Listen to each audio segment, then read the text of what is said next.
تقریباً 60 برس کی عمر کو جب میں پہنچا تھا تو موت کا انتظار شروع کر دیا تھا. میرے قریبی احباب کو معلوم ہے، میں کہتا رہا، یہ بھی کہتا رہا کہ بھائی میں اپنے حصے کا کام کر چکا ہوں. جتنی صلاحیت اللہ نے دی تھی، جتنی بھی میرے اندر استعداد تھی، میں اس کو بھرپور طریقے پر استعمال کر چکا ہوں. دم واپسی برسر راہ ہے عزیز و اب اللہ ہی اللہ ہے، یہ میرا معاملہ رہا ہے 60 برس کی عمر سے. اس کے بعد اللہ نے مزید 14 برس دیے ہیں. یہ نافلۃ لک کے درجے میں کہتا ہوں، اس کا اللہ کا عطیہ خصوصی ہے، نفل ہے.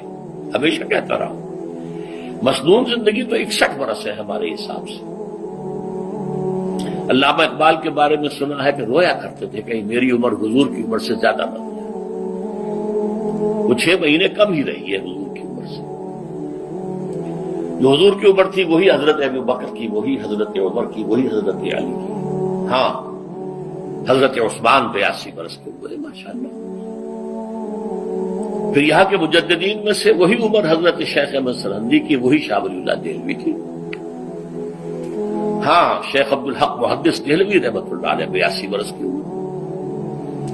لیکن یہ میں کہا کرتا تھا مسنون عمر تو 61 برس ہے. جسے ہم 63 کہتے ہیں وہ اصل میں ہمارے حساب سے 61 بنتا ہے. وہ 63 قمری ہے، جو 9 دن کم ہے قمری.